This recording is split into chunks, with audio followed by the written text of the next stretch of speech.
Good morning, good afternoon, and good evening to all the participants in four continents. As such, we have participants all the way from Peru in South America to China in Asia. And a lot of other people are just logging in, but we'll go underway. We'll get underway with the webinar. I welcome you all for this two-day virtual seminar, Global Shrimp Market, Looking Beyond the Pandemic. As such, COVID-19 pandemic has impacted every industry, every known industry in the world. Why just the industries? It has impacted every walk of life. Otherwise, we wouldn't have been communicating this way but for the pandemic. I mean, all the meetings, conferences, and seminars are conducted differently. The meetings are held differently. When you talk of conferences, the premier conference in aquaculture in the world, GOAL, is also going virtual. It is going to be held on 6th, 7th, and 8th of October. Last year it was held in India, in Chennai, and this year it's going to be virtual. And there's no much of time, so all of you can get registered. To know more about their program, you can visit the website www.aquaculturealliance.org. And you look at the sports. The sports, events are held differently today. I mean, they're held in biosecure environment. All the leading sports events. I mean, the players, the team officials, the match officials, everybody is staying in isolation. They're restricted their movements. They're supposed to be there in the hotel rooms and the practice grounds and the match grounds. They're not allowed to meet their friends, families. They don't have any access to outside world. They're all kept in isolation. And the stadiums are not with spectators. I mean, empty stands. And even our Premier League, the IPL, which is a major cricket league in the world, it got underway like 3-4 days back. All the players have flown to Dubai and they're kept in quarantine for 15 days. Then only they're allowed to play. This IPL usually happens in India, but for a change this time, as the incidence of the disease is high in India, it is being held in Middle East. So what I'm trying to say is, the world is coming to terms with reality and the new normal. So is our industry. If you look at Indian shrimp aquaculture, I mean, which is a global supply chain, because we start upstream with broodstock. We bring the broodstock predominantly from US, and at the downstream we have the markets, and more near to 50% we export it to US. So our supply chain is also disrupted, but we have come to terms. I mean, for 2 months, we could not import any broodstock from March 22nd to May 16th. And from May 16th onwards, the aquaculture quarantine facility started operating again. The operations resumed in the AQF facility. And as there were no passenger flights, the hatcheries, along with breeding programs, have to come up with inventive ideas, and they have come up with a combination of chartered flights and cargo flights, and started importing the broodstock, and the whole industry got going. If you look at the way the hatcheries are operating in India today, I mean, there are some changes. Hatcheries are keeping all the workers inside the premises, and they're even testing the workers. They're not allowing the workers to go out of the hatcheries. Likewise, if you look at the farms, most of the migrant workers have left. So they're working with the local villagers, and they're not going to the hatcheries to buy the seeds. They're asking the hatcheries to send the samples to labs for testing, and they're asking the hatchery operator to send the videos of the seed, to see the activity of the seed, and to look at the size of the seed. So that way, even the processing operations in India, if you look at, it's changing. And a lot of processors whom I know, they're going for routine checkup of all their workers in the factory.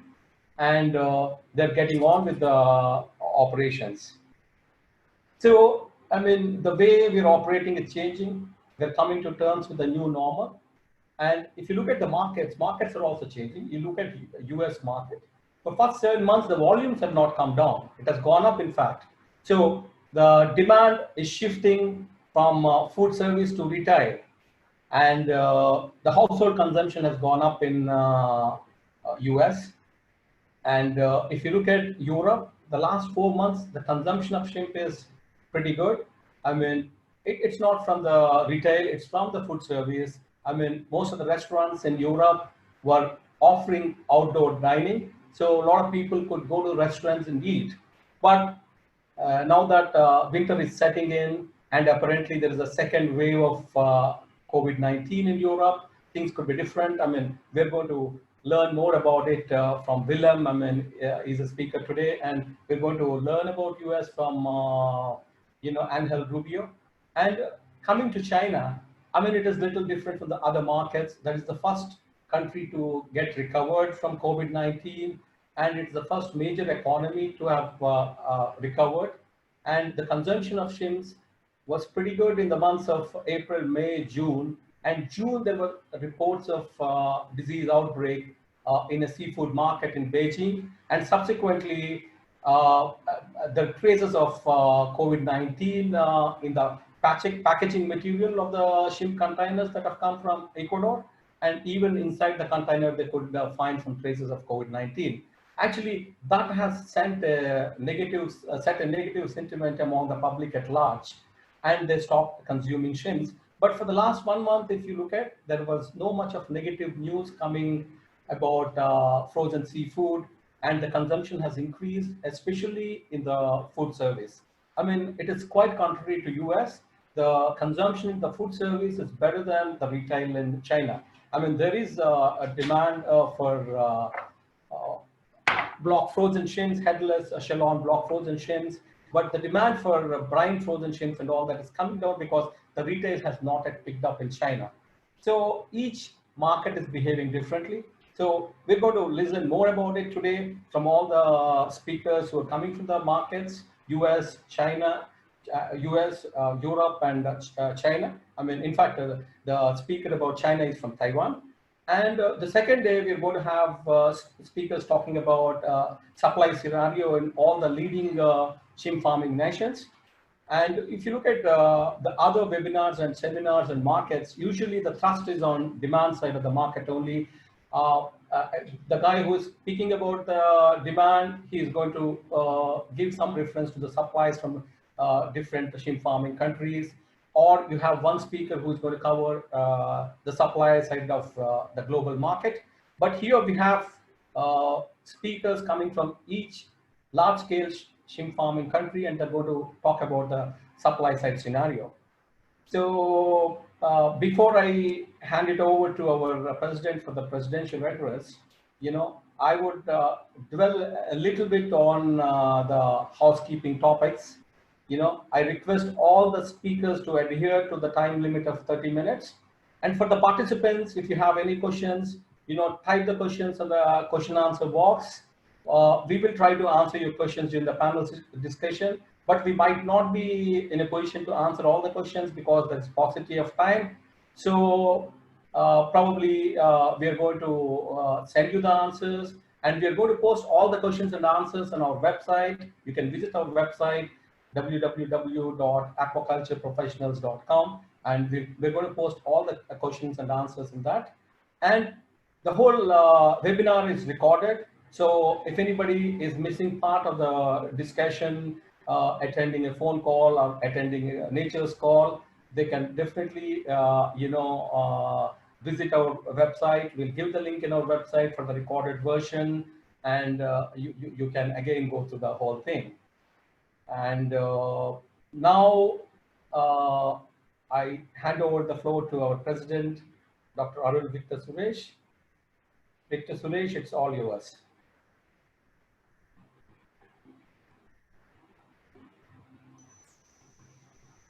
Thank you very much,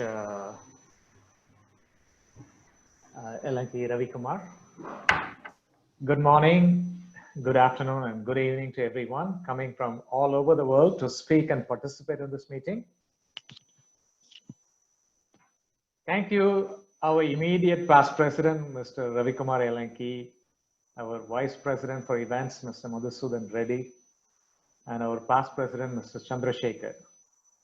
The teen Murtis, in English, the three creators of today's important event.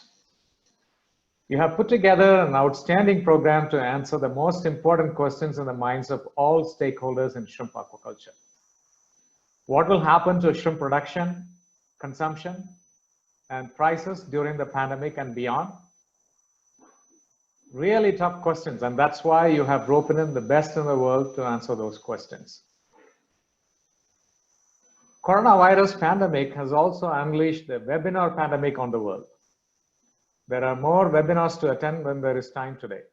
Yet the 5 speakers of today, each an expert in their field and very busy people, have taken their valuable time to attend today's program. I want to warmly welcome Dr. Chamberlain, Mr. Rubio, Mr. Vanderpill, Mr. Lin, and Mr. Pawan Kumar Gunturu to join our webinar. And thank you, sirs, for your presence here.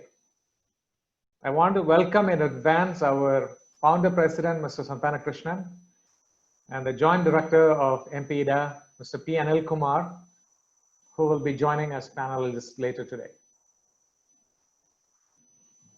This program would not have been possible but for the generous sponsorship of it by 4 companies: Bentoli Agri Nutrition, Grobest Feeds, Saranya Hatcheries, and Vaishaki Marine. I would also like to recognize Erner Barry and Shrimp Insights for providing us with their principal analysts as speakers today. At this time, I would like to remind everyone that a much larger program on global seafood markets will happen in 2 weeks from now. And the moderator, Mr. Ravi Kumar, explained about that.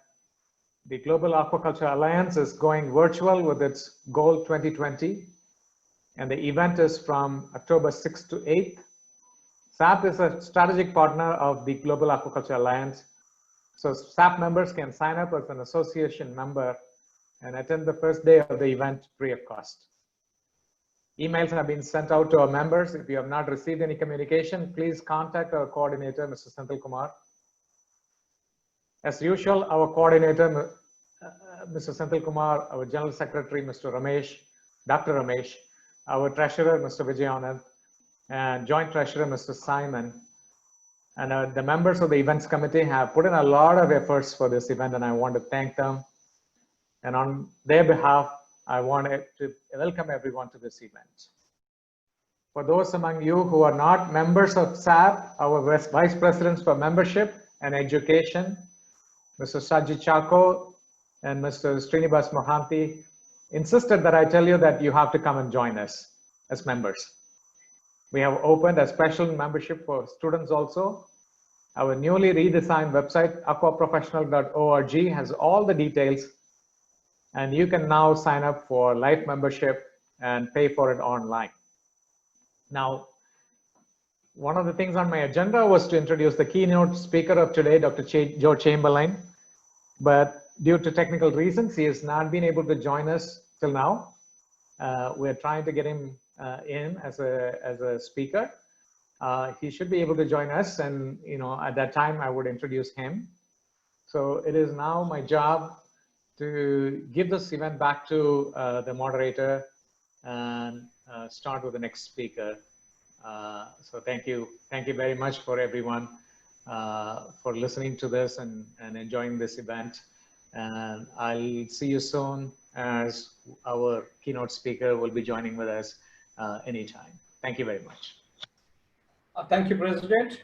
Now I would request our Vice President Events, Mr. Madhusudan Reddy, who happens to be the General Secretary of All India Shrimp Hatcheries also, to come and introduce our first speaker, Anil Rubio of Anaveri. Reddy Garu. Thank you, Ravi, and good evening, good morning. Anil Rubio, a very familiar name with all the sapiens. He set the stage on fire last time when he was in India. And Rubio is Arnerberry's chief data scientist, analyst. He holds a BS in economics and international business, a certificate in data science, a diploma from East China Normal University and London School of Economics. He has been a great speaker at numerous conferences, including Global Seafood Market Conference and Aqua India 2018. His strength is in developing quantitative and qualitative analysis on the protein commodity industry. He is the first director of the newly created department, Arner Barry Analytics. He is a terrific tennis player. Today in his talk, let us see how well he serves and volleys. And if by the end of his talk, he should tell us who is on the match point, the COVID or the shrimp. In fact, I have learned to pronounce his name after hearing his video. Thank you, Angel, and welcome. Over to you. Thank you very much. That was nice. That made my day, even if this doesn't go well for me. All right. Thank you. I'm going to start sharing my screen. You guys have to give me permission to share my screen, please. By the way, I'm not a great tennis player. I just play tennis, but I'm not great.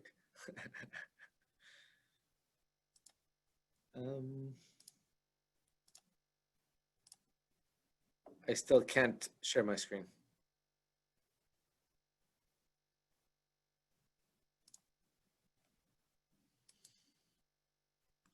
Our host has to give me access to it.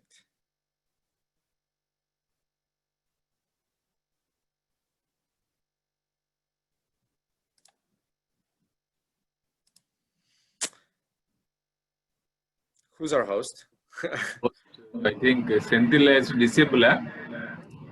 Okay, there we go. I got it. Okay, here we go. All right, can you guys see my screen? That's a yes. Okay, perfect. So, all right, I'm gonna try to explain to you guys our view because, like, unlike all of you and most of you, we're actually not trading, right? We're not buying or selling. We see things from an outside perspective. And as always, you know, in hindsight, everybody's right. And if not, then we will tell you why we were wrong. So let's just begin with a couple of things. I'm gonna run through some of the protocols, the regular protocols, just to cover everything from the supply chain as we understand it for the most part, right?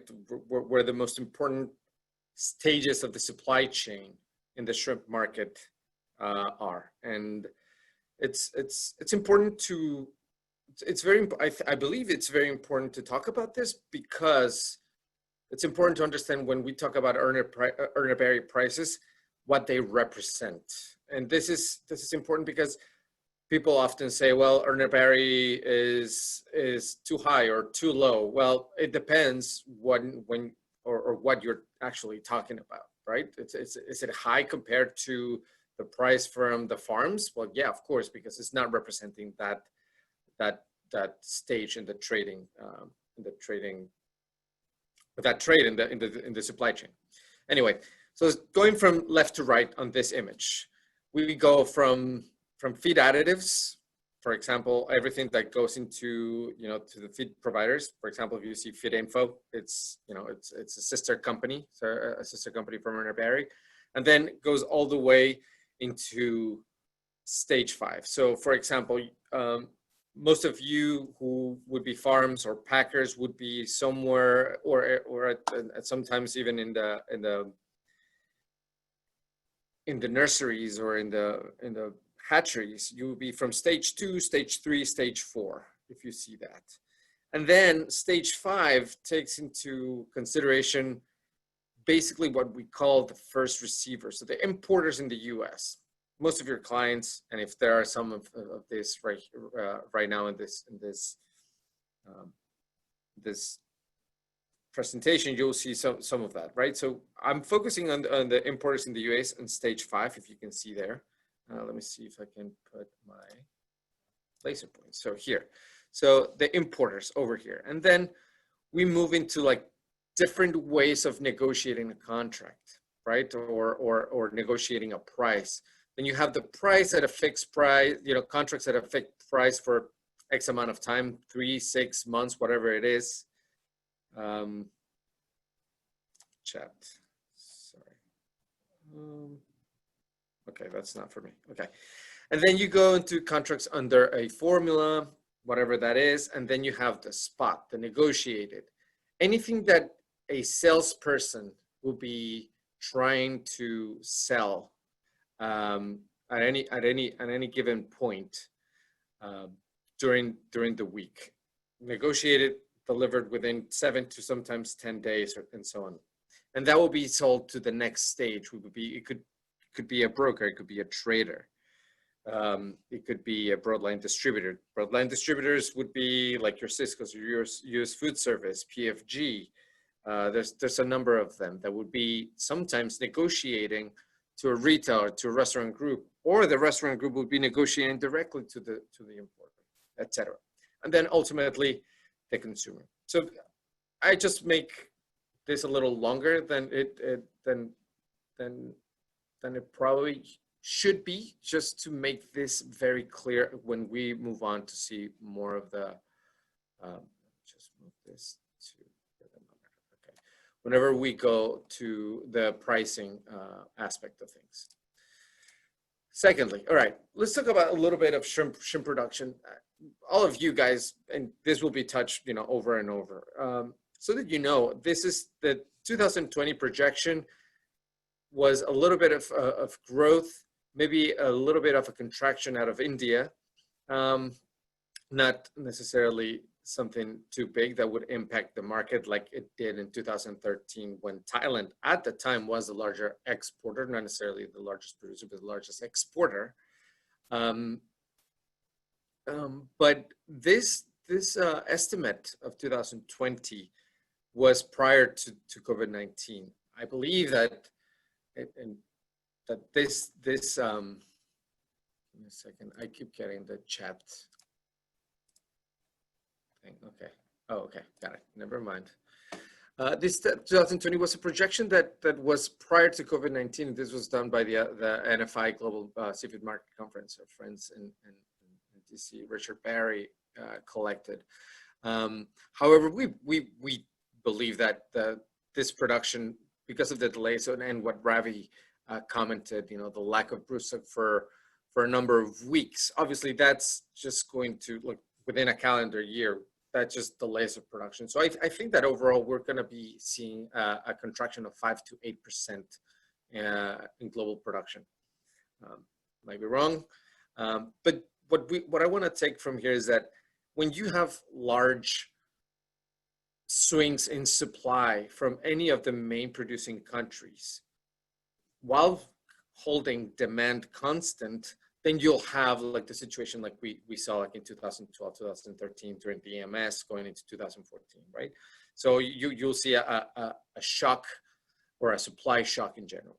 However, what we're going to see today in COVID-19 is a demand shock, which still a shock. It still has an impact on prices, but you know, looking at historic data, we never had any of this, anything like this before. So there's nothing really to compare it with. That's why it makes it so difficult and so uncertain going forward. The next thing, so it's also important to identify the large main markets and what kind of products each of these markets demands, right? US, they like value-added product. We've seen over the last 10 years how the US has been switching from your traditional headless shell-on blocks, you know, prior to 2010, going into a more peeled, to a certain degree cooked, but the more peeled and veined P&Ds preference, even in the food service, right? Europe has a different a different preference, and I'll let Willem talk about that, in China, and I'll let our speaker also talk about that more often. But it's important to understand what they do, what they represent, and where they're coming from, where the products are coming from. I have this just in terms of value. I mean, in terms of product, because I'm assuming, so warm water, I have warm water here, represents the large majority of the production, obviously, because it's farmed, with different scenarios, right? Like Europe likes their cold water shrimp a lot, and in the U.S. it's really not that much that present, like the little the Pandalos or the Paneos that, I also think that Willem's going to talk about that. Then let's move to the two, big exporters. I don't include Indonesia in this category. I probably should have, but for the purpose of this presentation, I have India and I have Ecuador, because they have been the culprits of what has been happening in the past few months. And it's important to notice that we will be talking about Ecuador a lot, because as you can see here, the weight of Ecuadorian shrimp exports to China. I mean, I put China and Vietnam together because, of course, just trying to get the numbers right, because after 2018, then the numbers suddenly jumped from China really big, when we knew that a lot of that product was ending up in China. But to make the point that the issues that were taking place between Ecuador and China were pre-COVID, and this issue obviously diverted a lot of that product into the U.S., putting downward pressure on prices, which we'll see forward. I'm just trying to set the stage for now. But was that the pressure on prices, obviously, or not obviously, but particularly for shell-on product, whether it's head-on and headless shell-on, into the U.S. was already happening probably since Q4 last year. So it's important to notice that. And as always, just to mention the growing importance of China, regardless of what product is, whether it's pork, whether it's in this case China, in this case shrimp, from even Indian exports growing, not at the fast pace, but still growing, right? So just to have that in mind. What else is very, very important is what I hear is a lot is like, well, how are, for the most part is like, how are imports and inventories?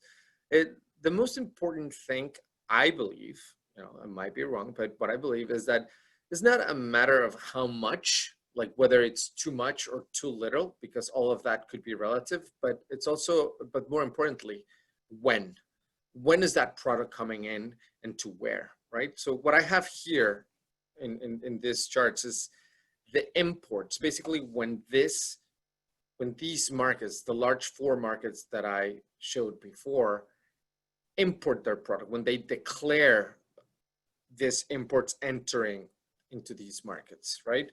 So just to give you an example, obviously this all makes sense. China and Vietnam, it comes in November and January, it's important, the real big peaks for Chinese New Year. Europe, Christmas, Christmas and the end of the year coming into Q4. Same thing with like the US, you have a large influx for inventories coming into, entering into Q4 to going into Thanksgiving and Christmas and so on, right? So it's important to have that. And what we usually do is use a simple seasonal factor. A seasonal factor is just the average of that month, of those months relative to the average of the total. And that tells you, a behavior, a seasonal behavior.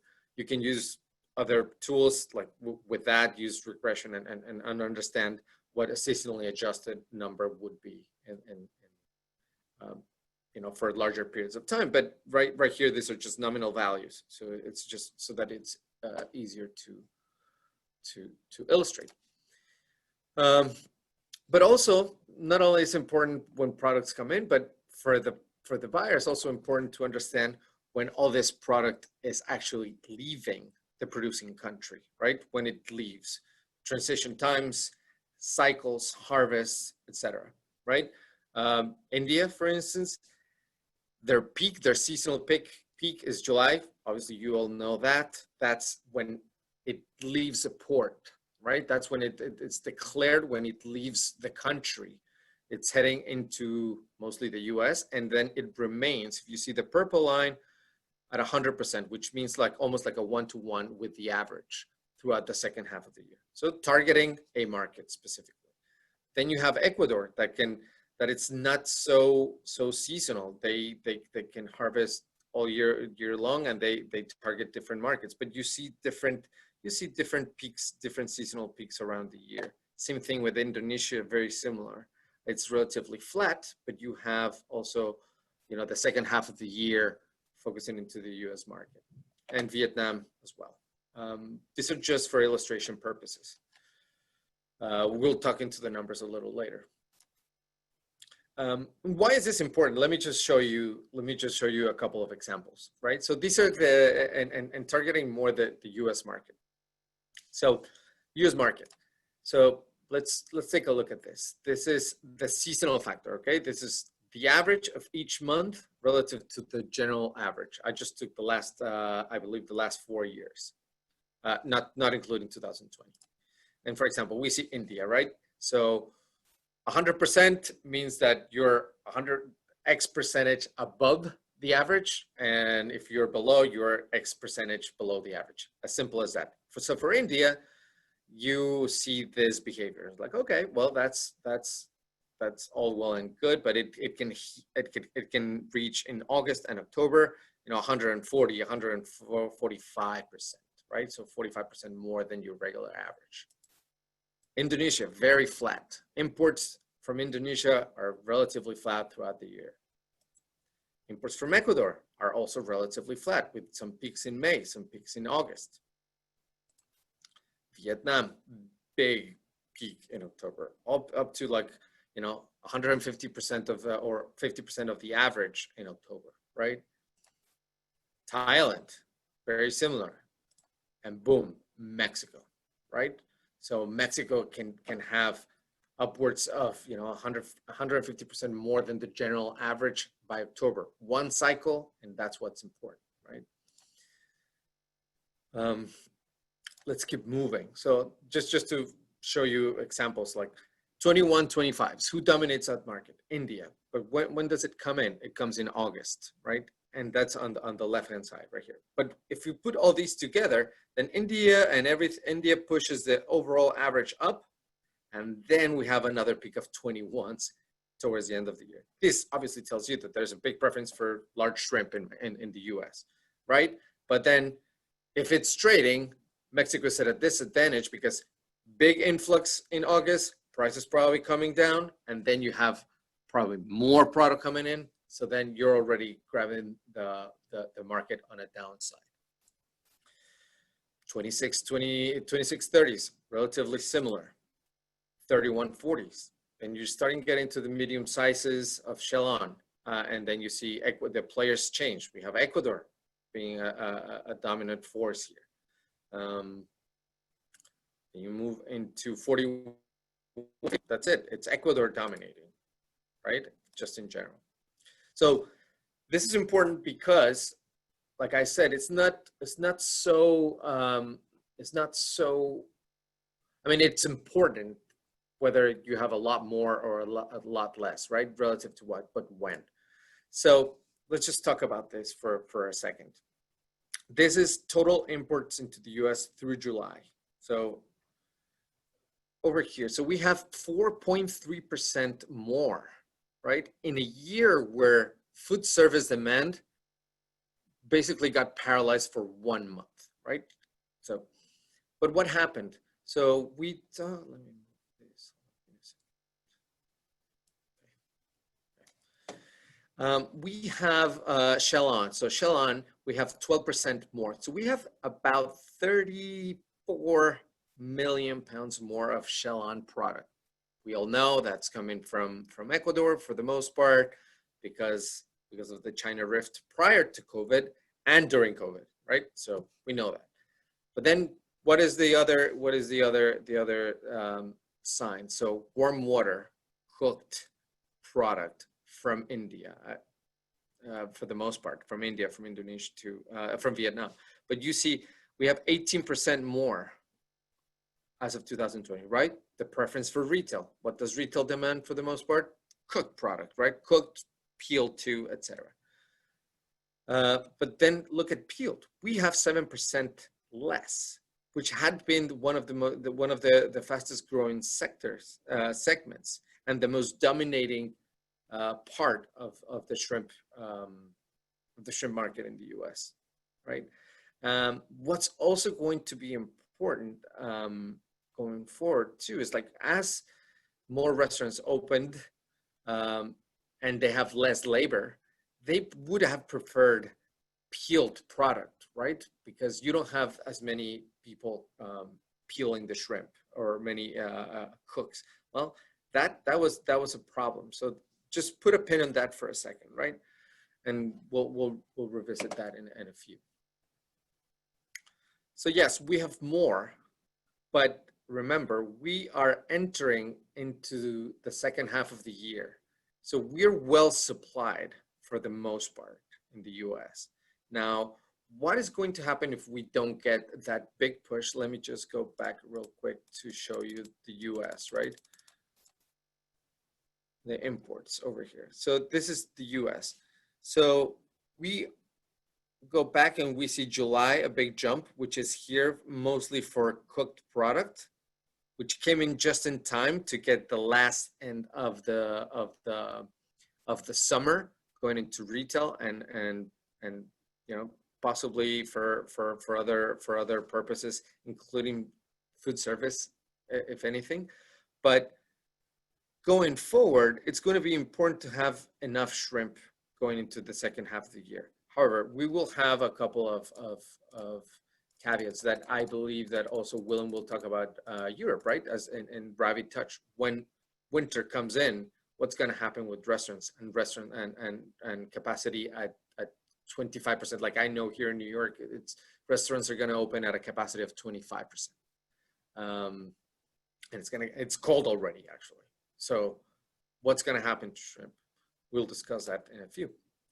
So talking about India specifically, let's talk about what I show you in the previous slide. But India, for instance, we have about 20 million pounds less of peeled shrimp.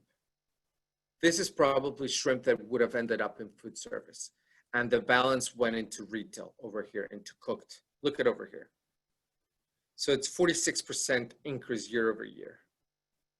And that's important. I think that's important to notice because we spoke about this back in May, but we say it's like, well, yeah, this is what retail does, but you never get to see it with data until time after. Let's move on. Okay, so Ecuadorian exports. Why is this important? And this is important because we were also talking about what the rift between Ecuador and China was happening prior to China, to COVID-19. So what obviously happened is that the pandemic just came in and made matters worse, for the U.S. market. And when you see this swings in supply, let's say this upswing in supply in the U.S., this will cause volatility for the most part. In general, this would have caused volatility, and it did. Some prices were already going down, and prices are going down. That they're under pressure. But you would have expected in normal times, if we had that demand from food service, if you had this much more in shell-on, you would have seen prices collapse. Everything else constant. What I'm trying to get at is also is the fact that yes, we had that that period when we didn't get imports from India, but we got imports from Ecuador. So there was some shrimp covering that void in a time where demand was weaker. So yes, prices are down, but they didn't collapse. So they're lower, but they're lower to what? They're relative to the last few years. So they're lower, they're fine, if you can say fine for whatever reason, but they haven't collapsed as in seeing collapse prices after, you know, the recovery from EMS, for instance. And let me touch a little bit on that, right? Why has this been happening? This is just imports from different countries, and the price that we have here is the replacement price, this price. So we've seen prices coming down gradually as imports move up, right? For the most part, imports from India are going up, prices are going down, but it has been a gradual, note. And what I want to say with this is like the pace at which imports have moved up relative to prices coming down is actually higher. That means that demand is growing. Demand for shrimp is growing, and let's get to that in a second, which I think is very, very important. This is the way we sit down over here and our team analyze the market. Let's make zoom over here. So this is the ratio, let's say, of 21s to 41.50s, right? The preference of 21s relative to 41s, right? So what we see is the ratio of each other with a delay of three months to each other, and it's a moving average of 6 months, so that we can smooth the data. So what we see here is that when the prices of 21s relative to 41s as benchmarked hit a relative low point, and exactly at that point you see volume volume switch a little. So supply balances it out. When the price doesn't do it, then supply grows relative to the other. And that's what you see here. The problem that we're seeing over here right now is that far too often in the last 4 or 5 years, there has been far too many 21s relative to 41. So is this the preference of the Americans for larger shrimp? Yes, to a point, but what we're seeing is that the overcrowd of larger shrimp relative to medium, smaller size shrimp. And this is just in terms of price, right? However, one of the points that Robin McIntosh has made in the past few years is that yes, a lot of shrimp farmers have been, it's more cost effective to grow large shrimp. So if the market can support it, then this will probably continue. So then we will have to look at this ratio from a different time lapse, right? I'm taking here from 2008 till 2020. Maybe my window would have to be from 2015 going forward because the market has changed, right? So what I'm trying to get at here is that if you look at this too, this is exactly the same, but just in nominal terms, right? The red line is the red line here is Urner Barry prices, and this pink line is just the replacement cost, right? And that will be the 41.50 is just the pink line is just 41.50, and the difference between these two. What else is important? Just in general, when we're talking about replacement, overall prices relative to replacement. So what we see here is like 1-to-1, right? So if it's 1-to-1, it's like the cost of we're using here the shrimp index here in the U.S. and replacement is just the import price per pound, and we use a ratio. Again, we delayed those so that we can adjust for time. My example is, let's say when we import product in August, a lot of that time, that product's not going to be sold probably 3 to 4, sometimes 5 months later. And that's sometimes it affects the market before, sometimes it affects the market later. That's why we use a moving average. And what we found here is that we see this line, that line across, that horizontal line that we see here is just the pivot point, or what sometimes I use a median, sometimes I use an average.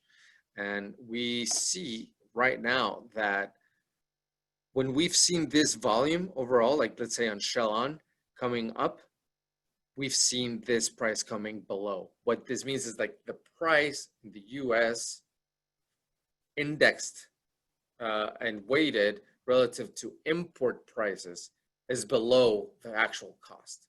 So you always, like in theory, you always have to be above that 100% line. The average is about 102%. So there's very little margin, if you will. That's what we look at. And that gives us the signal of what could be happening, right? So at this point, obviously, if you look at the bars are coming down, and that eases up some of these prices. But if you continue with this volume moving higher, then you put pressure on prices. This is basic supply and demand values, right? And what I want to say here is that, again, how can you say this?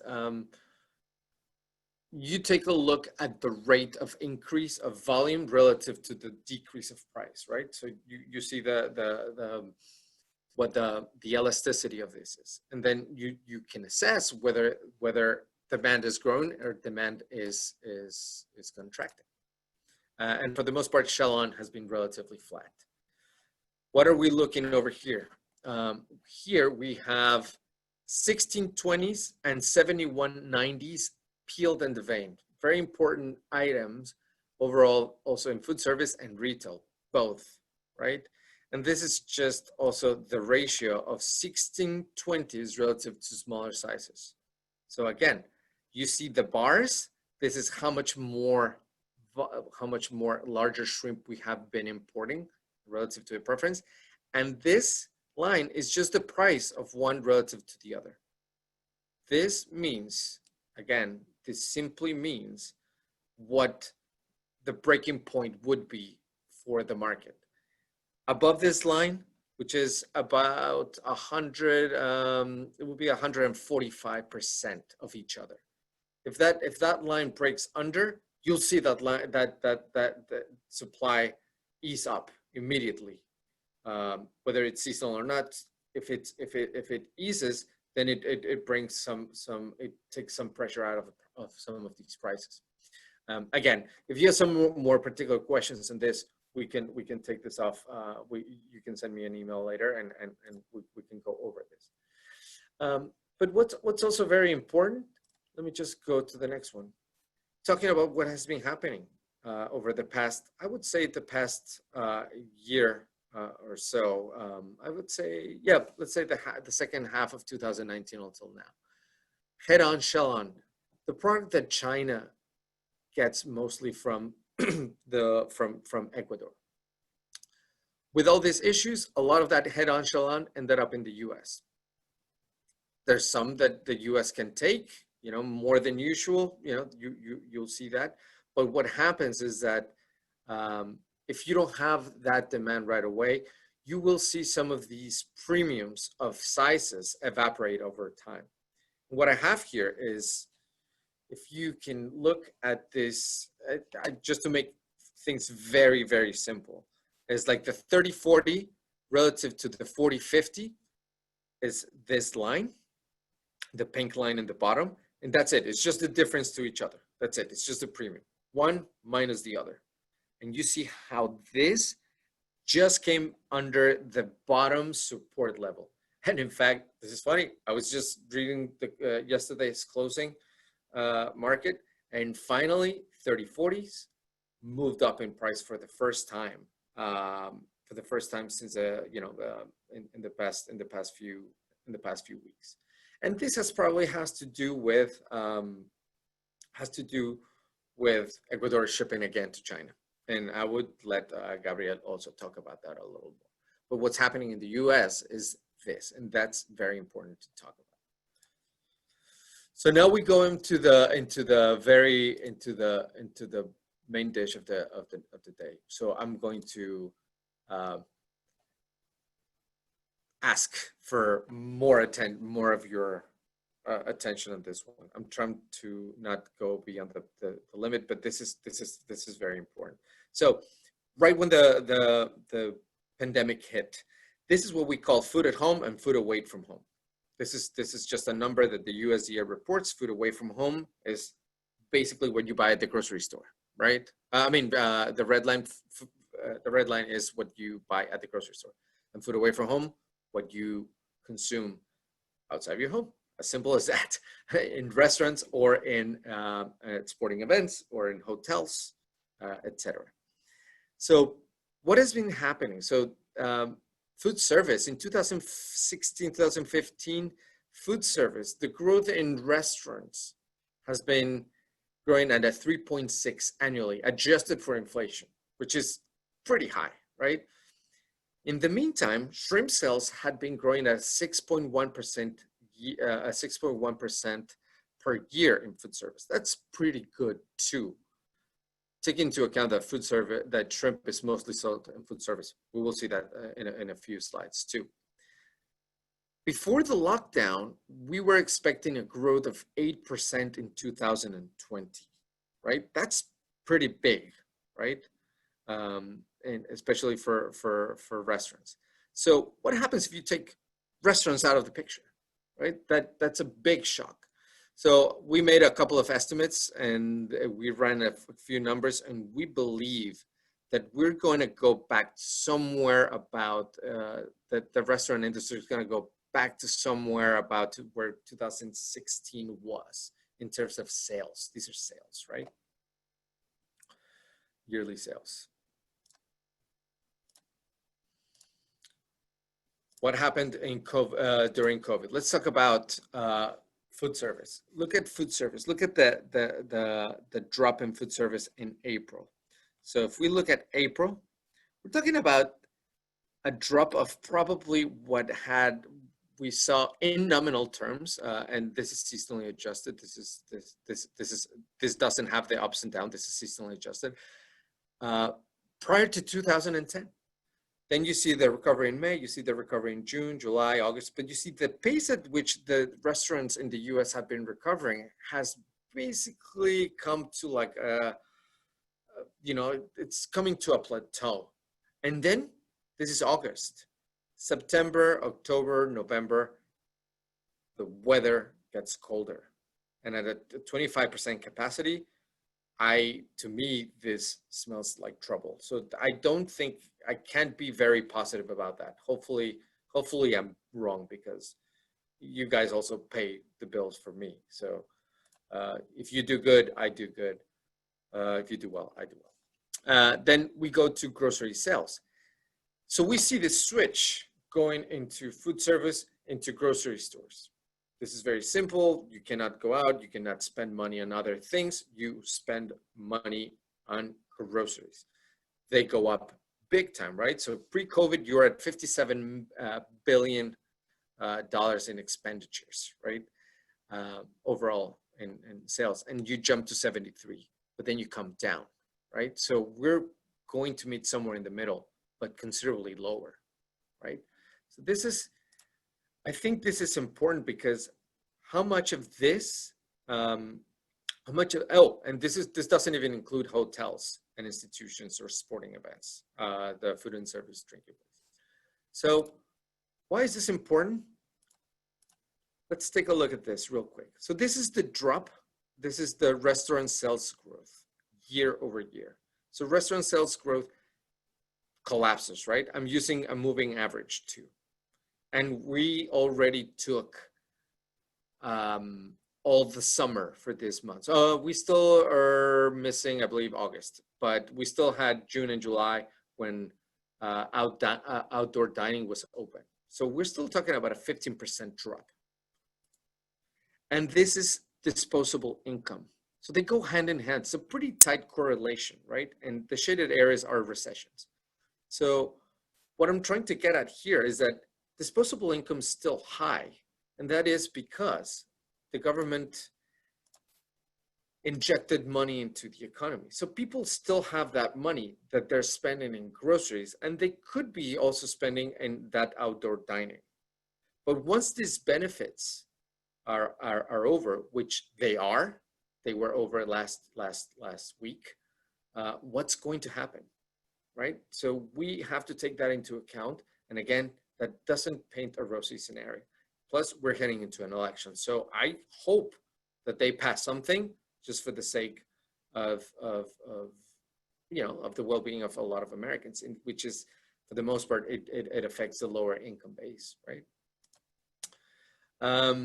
So talking about what happened during COVID-19 is, as we all know, is volatility, right? So we see the prices. And what I'm trying to get at here is that shrimp and seafood we're not the only ones exposed to this, right? We have pork, we have eggs, ground beef, everything, chicken, all affected, but they all have come down. But if we see like the volatility in seafood, especially like on salmon, when you have that much more lower demand for things, for seafood compared to other proteins, there are many other factors. And what I'm trying also to get at is that seafood in general cannot be looked at as just seafood. Shrimp will have a different dynamic because a lot of it's frozen, so it's not exposed to a lot of this volatility that we see. I'm not going to spend much time on this, but just to show you here is that how like other proteins were also affected. So we also saw chicken, for instance. It's a pretty cheap protein, but what happened during COVID-19? What we have on the right-hand side is how much of that product was promoted. You have inelastic demand at retail. You're not promoting that item. Why? Because who's going to say no to like $1.50 or $2 a pound chicken breasts or chicken in general? And people are only spending on that. You're not running any promotions, right? But if it's shrimp, you probably want to run promotions, right? So what I'm trying to get at here, let me just go to the next one, is that eggs, same thing. Eggs moved up in price, volatility. But what did people rush to buy during the pandemic? The cheap proteins, even though because at that point, they didn't know if they were going to pass that stimulus, right? People losing their jobs. What do you buy? Chicken, you buy eggs. We'll see that in a second. Ground beef, you'll buy ground beef. It's relatively affordable. Now, let's talk about shrimp now. Now we're going to get into the very important part. So look at seafood. Look at the relative dependence on food service overall. Seafood in general, and again, these are not very scientific approaches on my end, but this is a rough estimate of what seafood is in food service. 29 to 30% is retail. And this is 2019 numbers, by the way. 58 to, so in general, 70% food service and hotels and institutions. So shrimp itself, we tried to adjust for yields, tried to bring that number up. I think it's somewhere in between 25 to like 30% at best in retail, right? And this is in terms of volume, okay? This is important. This is in terms of volume. So the important part here is how important food service is. But retail had been growing fast in the past few years. So there's not a way of saying this is good or bad. It's just the way it is. And it's great because prices for shrimp had actually been relatively low after EMS 2015 until now. Yes, you have some ups and downs, but for the most part, they have been relatively steady, if you will. When you have steady prices, demand usually grows. And this is an opportunity that I think for the most part, importers here and with the partnership of packers overseas, especially also in India, was to go with the value-added product and promote shrimp in retail. Look at the volume from 2014, 2015 into 2000 2019, you almost doubled, well, not double, but you went like a 50% increase in 5 years. So that's very good. And remember, shrimp is the #1 item consumed in the US. So just to take that into account.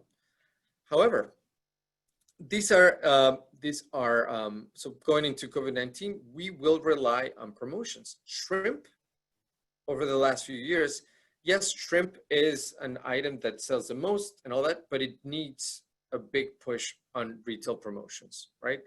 And I'm going to focus on retail because retail is going to be the avenue that we're going to have and we will continue to rely heavily on for at least the immediate future, or at least until some social distancing changes, which will come with the vaccine, etc. Look at the retail promotions in general. Like shrimp is about 44%. This is promotions, how much of an item is promoted. This is not volume. Volume we saw in the previous one. So volume is 17% of all seafood sales, but 30% of all the value, right?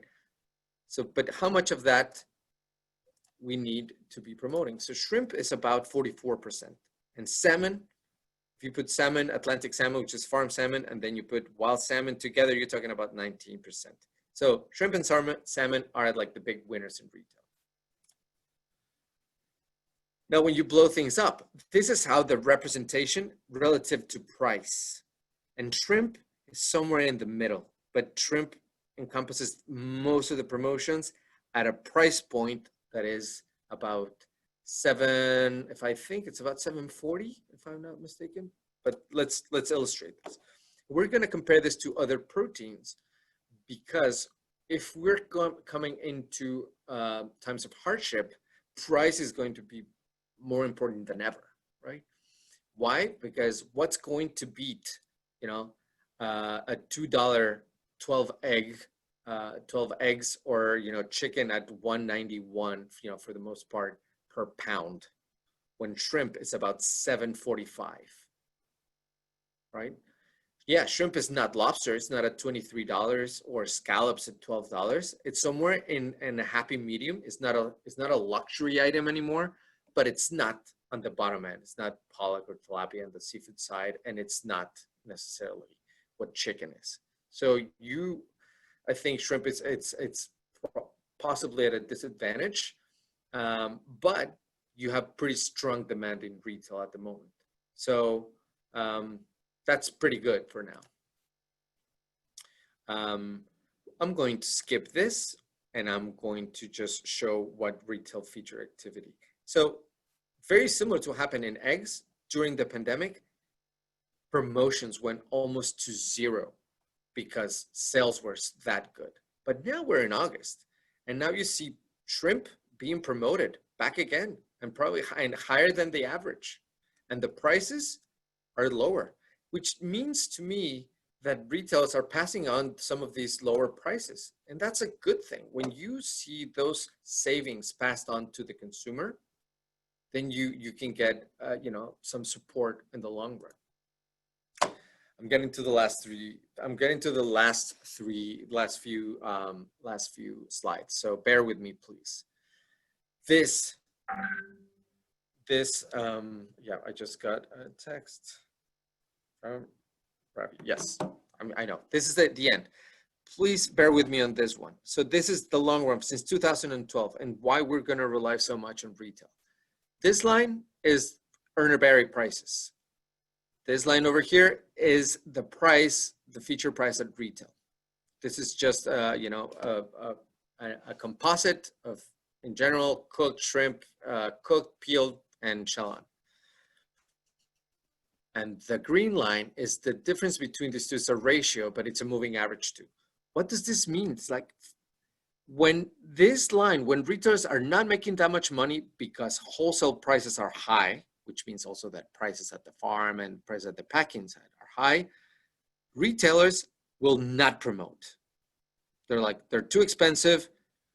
We're not making any money. We're not going to promote unless prices are lower, and I'm going to start promoting more, where I can make maybe a 40%, or I don't know. This is just a measure of let's say profitability for the retailer.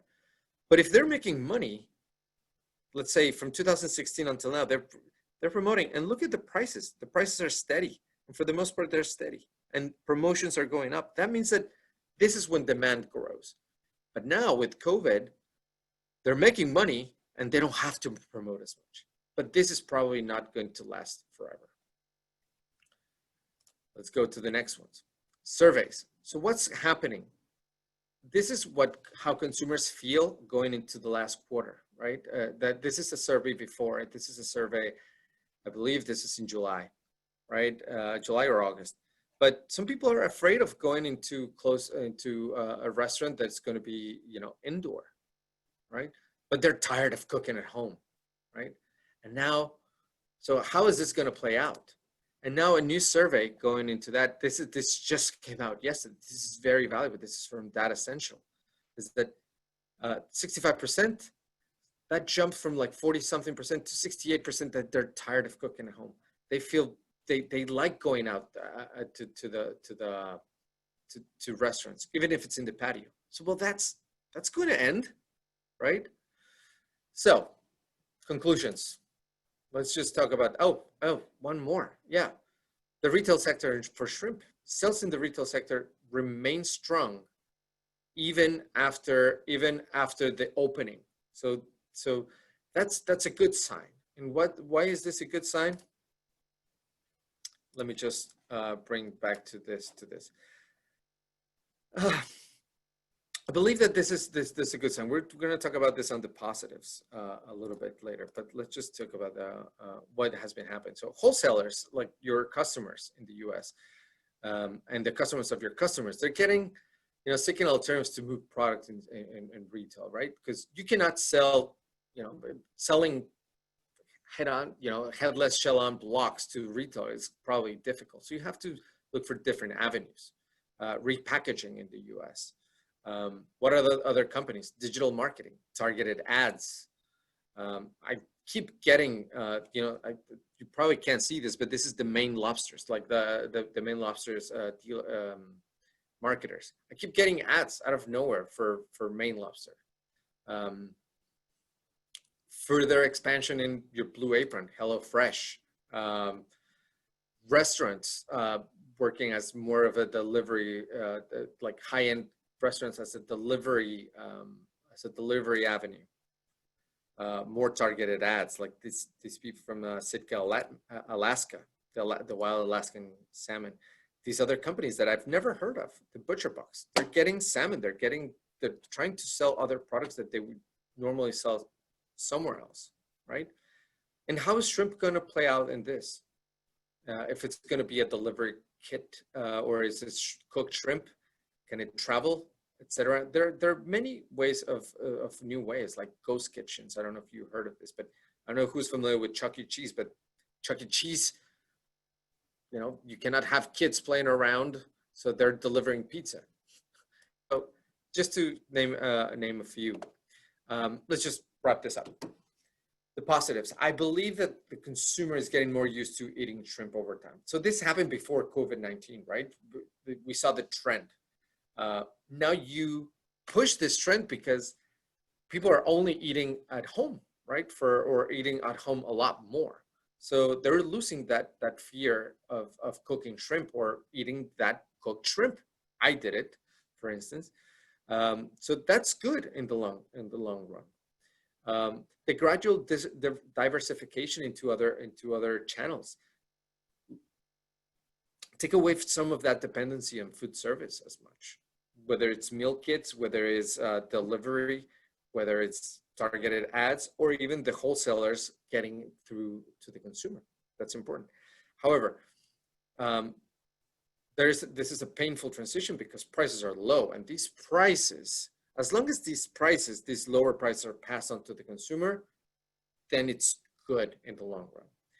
The negatives, we just don't see how, that 70% of volume that moved in the US can be squeezed into all these other avenues. So I think there's still more pain coming down the line, but I might be wrong. Who knows? Continued case of COVID-19, whether it's in the supply chain overseas, Good thing that Ravi mentioned that everybody's getting tested, and that's probably not an issue anymore. But what if, like what's happening in Europe, a second wave? If that happens over here too, in the US too, a contraction in the food service over time. If price volatility moves up, then that's a bad thing. And again, just like we saw, if there's any negative impact on the publicity that we heard. This is from Bloomberg News, and it was an alert, and it was pushed through my phone. So I think that a lot of people got that too. But sometimes it's a short-lived, and hopefully that doesn't affect things, because this is imported shrimp, and people sometimes don't read the news that this came from Ecuador, and that it was in a box and there was nothing really, as opposed to just selling the headline. So that's about it. Sorry if I went too long, but you can contact me, and thank you for your time. And yeah, if you have any questions, please don't hesitate to contact me. Thank you, Angel. It was a wonderful presentation. Hello. Thank you. Thank you, Angel. It was a wonderful presentation. You were crunching a lot of numbers, and you have given us a lot of data to digest. And one good thing about your talk is we got to understand that the retail is doing good. The household started consuming. You yourself started consuming shrimps at home. I mean, that's one good news. I mean, that could keep us in business. All the shrimp farming countries. I mean, that is definitely good news. But definitely testing times. We don't know how the trajectory of the disease is going to be in US as well. The numbers are still going up. So, I mean, testing times, definitely, and we'll have you again in the panel discussion. And now we'll take about a 40 seconds break. And